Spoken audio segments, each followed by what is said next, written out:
नमस्कार बच्चों, मैं Sunita Rathore, assistant professor government college Bundi, इतिहास से। आज जो हमारा टॉपिक है वो बहुत ही महत्वपूर्ण ऐतिहासिक व्यक्ति के ऊपर निर्धारित है। इसके बारे में मैंने पिछले व्याख्यान में आपको थोड़ा बहुत बताया था।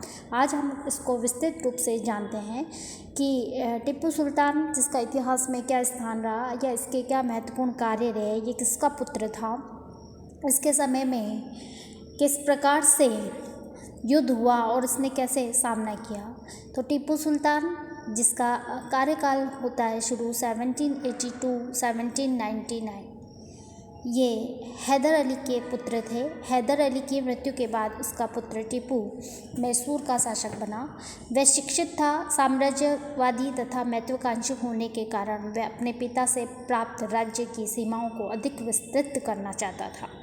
मराठाओं तथा अंग्रेजों के प्रति उसका दृष्टिकोण हैदर अली की अपेक्षा अधिक कठोर था। उसके शासक बनने के समय दक्षिण की राजनीतिक स्थिति अत्यंत पेचीदा थी। निज़ाम एवं मराठा मैसूर के कुछ क्षेत्रों पर अपना दावा प्रस्तुत कर रहे थे।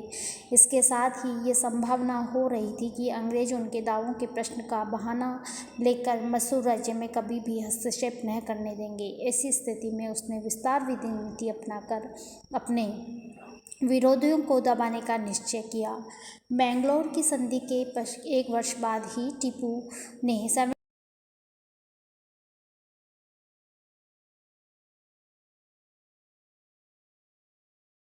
मराठा राज्य की ओर टिप्पू की शक्ति को संगठित होते हुए देख नहीं सकते थे, अतः उसने शीघ्र ही युद्ध छेड़ने का निश्चय किया। उसने निजाम को अपनी ओर मिलाकर टिप्पू के विरुद्ध युद्ध आरंभ कर दिया। 1787 ईस्वी में युद्ध समाप्त हो गया। दोनों पक्षों ने एक दूसरे के जीते हुए प्रदेश वापस लौटा दिए। मराठों ने टिप्पू से लिए जाने वाला खिराज में भी कमी कर दी।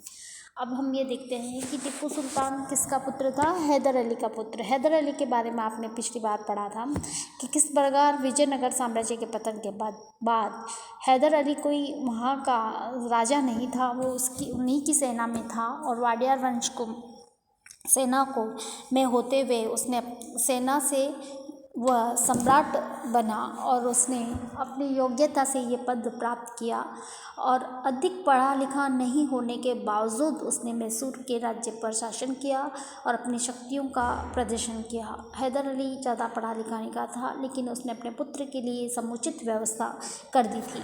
तो अब हम यहाँ पर देखते हैं कि तृतीय आंग्ल मैसूर युद्ध, दो युद्ध हैदर अली के समय हो चुके थे। तो तृतीय आंग्ल मैसूर युद्ध, इनका समय है 1790-92, 2 वर्ष ये चला था। तृतीय आंग्ल मैसूर युद्ध लॉर्ड कॉर्नवालिस के समय अंग्रेजों तथा मैसूर के शासक टीपू के बीच लड़े गए। किसके समय? कौन था गवर्नर जनरल अंग्रेजों की तरफ से? Lord Cornwallis. और किसके बीच में? टीपू के बीच। लॉर्ड कॉर्नवालिस 1786 ईस्वी में भारत का गवर्नर जनरल बनकर आया, परंतु कंपनी के संचालकों ने उसे 1784 के पिट इंडिया अधिनियम आचार करने के आदेश दिए थे। उसे स्पष्ट आदेश था कि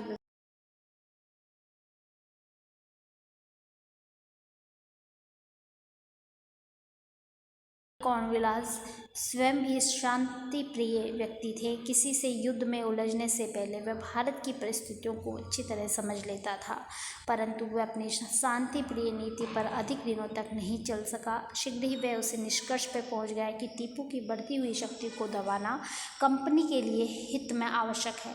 टीपू का मालबार पर अधिकार करना व उसकी नाविक शक्ति पर अंग्रेजों के साथ उसके शत्रुता का एक कारण था, क्योंकि टीपू सुल्तान साम्राज्यवादी शासक था। वह अपने साम्राज्य का विस्तार करना चाहता था।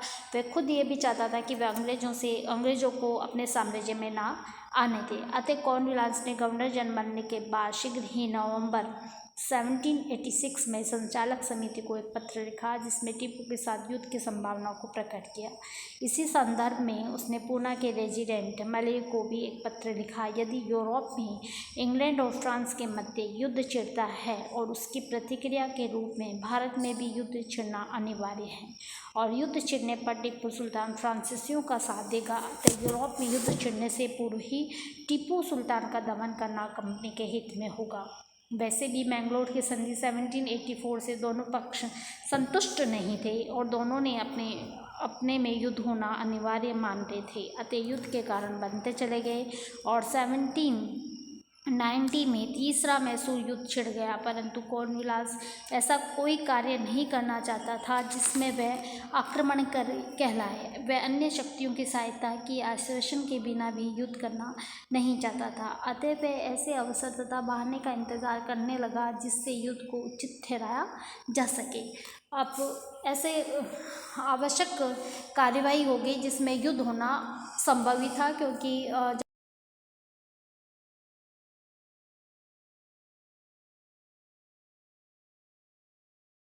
ही टीपू सुल्तान को दबाना आवश्यक था। अच्छा, तृतीय मैसूर युद्ध के कारण हम देखें तो मैंगलोर की संधि से दोनों पक्षों का संतुष्ट नहीं थे। मैंगलोर की संधि 1784 के दोनों ही पक्ष संधि न मानकर उसे एक थोथा युद्ध विराम मानते थे। टीपू सुल्तान व कंपनी दोनों दक्षिण भारत में अपनी राजनीतिक सर्वोच्चता स्थापित करने को आतुर थे। टीपू सुल्तान जैसा महत्वाकांक्षी 1784 की संधि से नियंत्रित नहीं रहना चाहता था, अतः दोनों पक्ष ही युद्ध का पुनः आरंभ होना अनिवार्य मानते थे, इसलिए वे युद्ध की तैयारी में व्यस्त रहे। टीपू नेक्स्ट है टीपू सुल्तान द्वारा फ्रांस व टर्की में अपने राजदूत भेजना। टीपू सुल्तान विलक्षण राजनीतिक पटुता का व्यक्ति था। उस समय फ्रांस की राज्य क्रांति के कारण यूरोप की अंतर्राष्ट्रीय स्थिति बिगड़ गई थी। इंग्लैंड और फ्रांस के मध्य यूरोप में युद्ध छिड़ने की पूरी संभावना थी। तत्कालीन अंतर्राष्ट्रीय स्थिति का लाभ उठाते हुए टीपू सुल्तान ने अपने राजदूत फ्रांस व टर्की भेजे। हालांकि दोनों देशों ने उसे सहायता करने का आश्वासन मिले, परंतु सक्रिय सहयोग नहीं मिला। इसके विपरीत लॉर्ड कॉर्नवालिस को यह पूरा विश्वास हो गया कि टीपू सुल्तान विदेशी राष्ट्रों की सहायता के समय पड़ने पर वह अंग्रेजों का अवश्य बोलेगा। तीसरा कारण हम ये माने तो 1798 में लॉर्ड कॉर्नवालिस द्वारा निजाम से गंटूर प्रदेश वापस ले लेना। वॉरेन हेस्टिंग्स ने निजाम को टीपू के त्रिकूट से अलग करने के लिए मराठा सहयोग से निजाम को वंचित करने हेतु उसे गंटूर प्रदेश दे दिया। गंटूर प्रदेश की उस समय स्थिति बहुत बड़ी महत्वपूर्ण थी। उत्तरी सरकार के प्रदेशों को मद्रास में मिलाने हेतु कॉर्नवालिस इसे वापस लेना चाहता था, जब निजाम इसे छोड़ना नहीं चाहता था, क्योंकि इसके माध्यम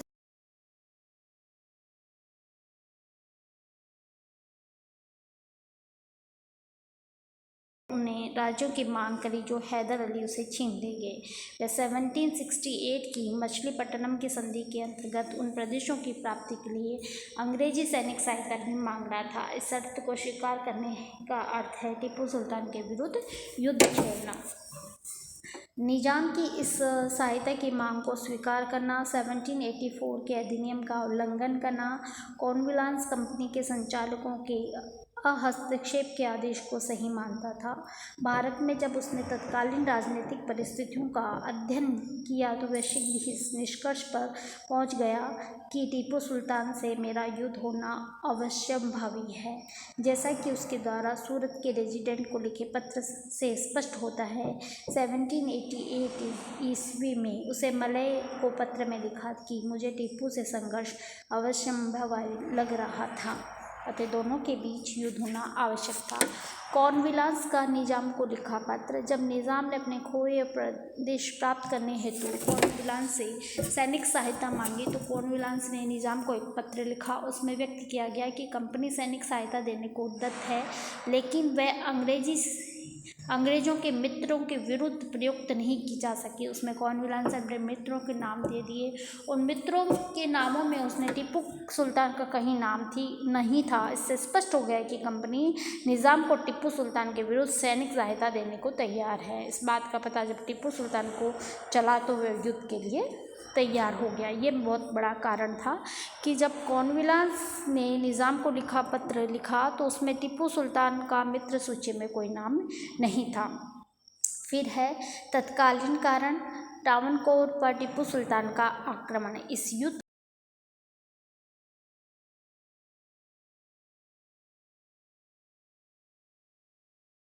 है। कारण तो बहुत सारे होते हैं, किसी के राजनीतिक कारण, आर्थिक कारण, सामाजिक, लेकिन एक ऐसा कारण जिससे युद्ध होना आवश्यक हो जाता है तो वो कहलाता है तत्कालीन कारण।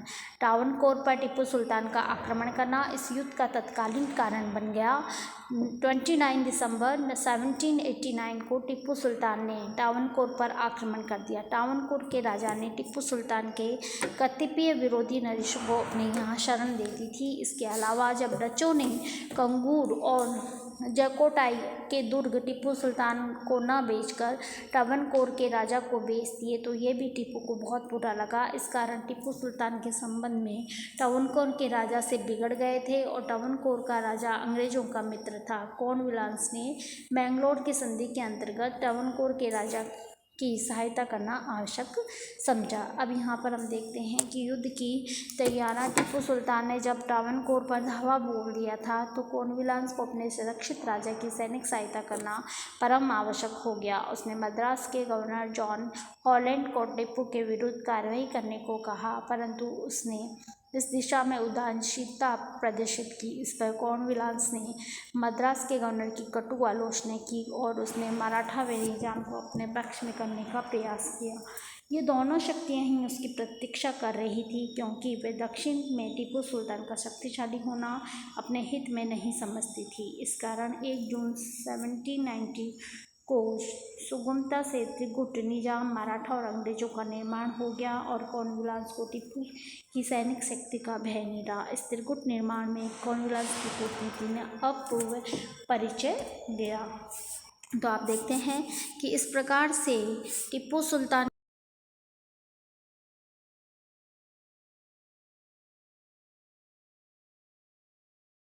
युद्ध लगभग 2 वर्ष चला। इन 2 वर्षों में मराठा व निजाम दोनों की सेनाओं ने अंग्रेजों को प्राप्त सहायता की। इसको स्वयं कॉर्नवालिस ने भी स्वीकार किया है और इस सहयोग के लिए उनकी प्रशंसा की। 29 जनवरी 1791 को उसने स्वयं सेना की कमान संभाली। जनरल मेडोज के असफल रहने पर कॉर्नवालिस मद्रास से बेंगलोर की तरफ बढ़ा और 21 मार्च 1791 में उसने बेंगलोर पर अधिकार कर लिया। टीपू सुल्तान वीरता से अंग्रेजों का मुकाबला करता रहा, पर भाग्य ने उसका साथ नहीं दिया। 13 मई 1791 को कॉर्नवालिस टीपू सुल्तान की राजधानी श्रीरंगपट्टनम पहुंच जाता है। आप अंडरलाइन करेंगे कि टीपू सुल्तान की राजधानी कौन सी है, श्रीरंगपट्टनम। और कौन पहुंचता है, कॉर्नवालिस पहुंचता है। कब पहुंचता है, 13 मई 1791 में। भाग्यवश इसी समय वर्षा आरंभ हो गई और लॉर्ड कॉर्नवालिस को पीछे हटना पड़ा। मैंगलोर आकर उसने अपनी सेना को सुव्यवस्थित व सुसज्जित किया। 1791 की ग्रीष्म ऋतु में युद्ध ने फिर जोर पकड़ा। टीपू सुल्तान ने कोयम्बटूर पर अधिकार कर लिया, परंतु इस अंतराल में कॉर्नवालिस की सहायता के लिए बम्बई की सेना आ पहुंची। उधर टीपू सुल्तान की सैनिक शक्ति दिनों दिन कमज़ोर पड़ती गई। बम्बई की सेना की सहायता से कॉर्नवालिस ने पहाड़ी दुर्गों पर अधिकार कर लिया। श्रीरंगपट्टनम के मार्ग में स्थित थे। 5 फरवरी 1792 को उसने राजधानी के आसपास के प्रदेशों पर अपना अधिकार कर लिया। अपनी सैनिक योग्यता और चतुराई से टीपू ने राजधानी को तो विनाश से बचा लिया, परंतु वह निष्कर्ष पर आ पहुंचा कि आगे अंग्रेजी राज्यों का मुकाबला करना असंभव है। दोनों पक्षों ने अपनी सैनिक शक्ति को भांपकर युद्ध समाप्त करने की सोची। टीपू सुल्तान अपना दूत कॉर्नवालिस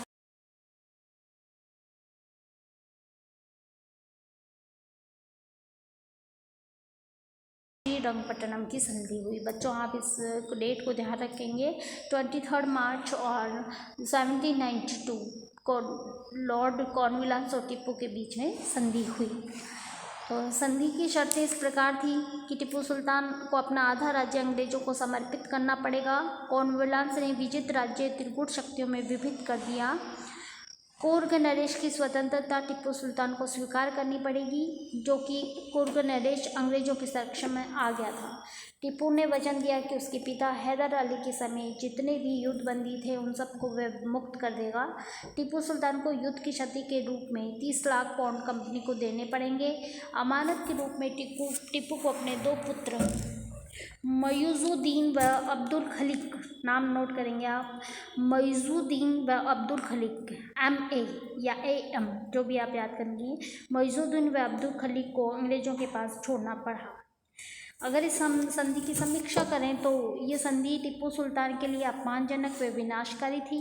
मैसूर दक्षिण भारत में अब शक्तिशाली राज्य नहीं रहा, इस संधि से प्रतीत होता है।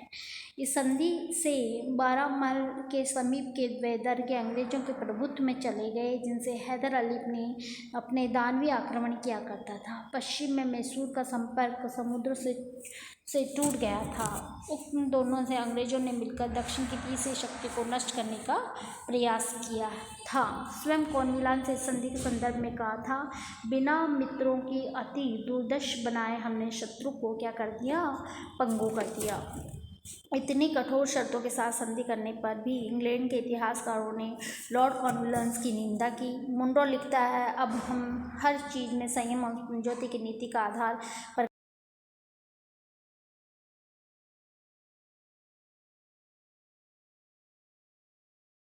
शर्तों पर संधि करने के लिए थॉर्नटन ने भी खेद जताया। संधि करने के समय कॉर्नवालिस इस स्थिति में था, यदि वह चाहता तो तीसरे युद्ध में टीपू सुल्तान की शक्ति को सदैव के लिए सर्वथा समाप्त कर सकता था।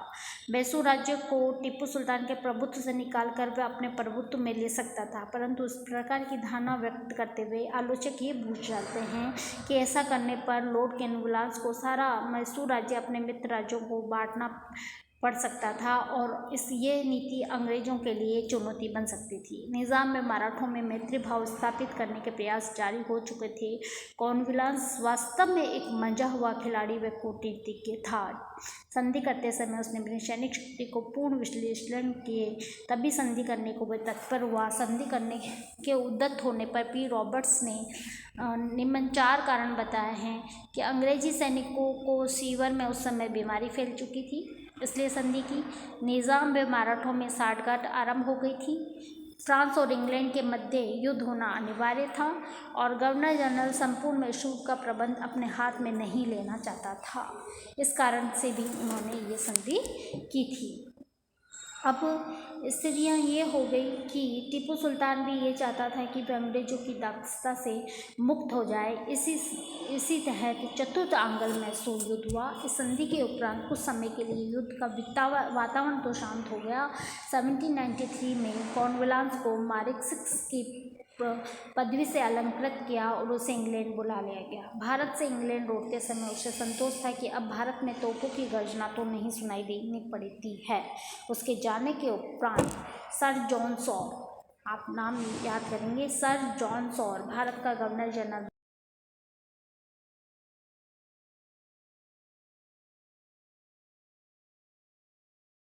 मामले हस्तक्षेप करना बंद कर दिया, परंतु कुछ आलोचकों ने सर जॉन सॉर की इस नीति को ब्रिटेन के लिए अहितकर एवं अपमानजनक बताया। सर जॉन सॉर के काल में 1793-98 में शांति अवश्य रही, परंतु युद्ध के बादल मंडराते रहे। उत्तरी भारत में यदि सिंधिया व होल्कर के बीच तलवारें खिंची हुई थी, तो दक्षिण में निज़ाम और मराठों के मध्य युद्ध का वातावरण बना हुआ था। निज़ाम अंग्रेजों के संरक्षण में आने को पूर्णतः तैयार था, परंतु गुट मुक्तता की नीति पर आचरण करने वाले सर जॉन सॉर उस मराठा के विरुद्ध संरक्षण देने से इनकार कर रहे थे। तो इस प्रकार से बच्चों ये वातावरण ऐसा इस प्रकार था कि टीपू को भी दबाना चाहते थे और वातावरण असमय और अशांति का बना हुआ था।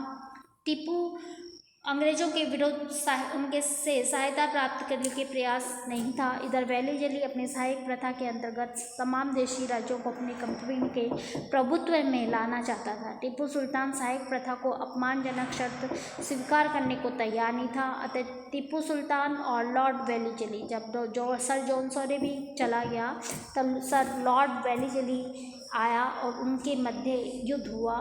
टीपू सुल्तान ने श्रीरंगपट्टनम की संधि अल्पकाल के बाद ही सैनिक तैयारियां उसने शुरू कर दी थी। उसने अपनी अश्वारोही सेना पर ध्यान दिया। फ्रेंच सेनानायकों के नेतृत्व में अपनी सेना को दीक्षांत कराना आरंभ किया।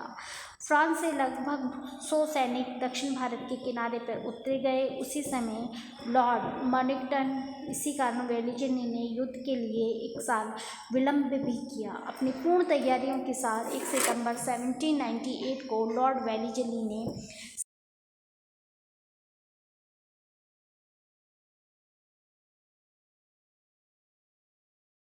तैयारियों के उपरांत लॉर्ड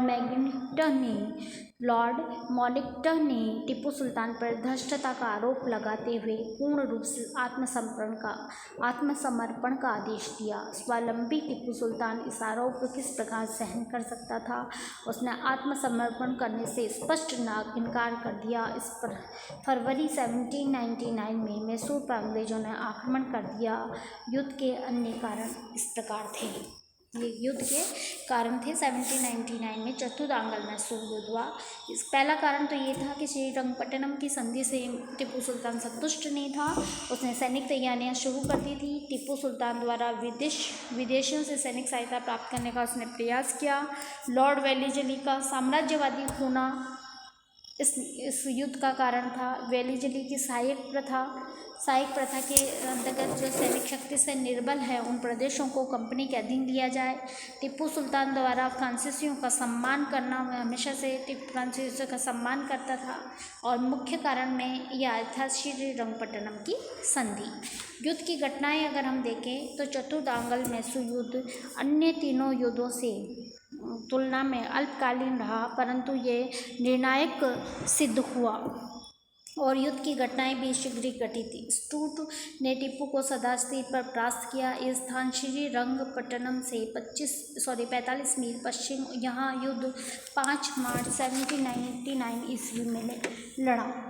27 मार्च को हैरिस ने श्रीरंगपट्टनम से 30 मील दूर स्थित मालवाली में टीपू को हरा दिया। इस पराजय के परिणाम स्वरूप टीपू को श्रीरंगपट्टनम में शरण लेने को विवश हुआ। श्रीरंगपट्टनम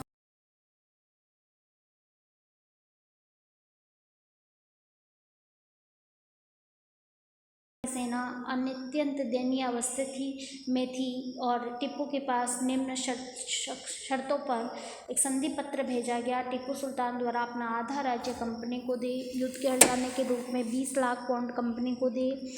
इस राशि के भुगतान के लिए 6 मास की अवधि निर्धारित की। टीपू अपने दोनों पुत्र व 4 उच्चाधिकारी अमानत के रूप अंग्रेजों के पास भेजेगा। परास्त होने की परिस्थितियों में भी टीपू सुल्तान ने ये शर्तें अपमानजनक प्रतीत हुई और वह इन संधि शर्तों को स्वीकार करने को नहीं था। इसके कारण युद्ध पुनः चालू हो गया और अंग्रेजी सेना दुर्ग की दीवार तोड़कर दुर्ग में प्रवेश करती गई। 4 मई को श्रीरंगपट्टनम पर अंग्रेजों का अधिकार हो गया।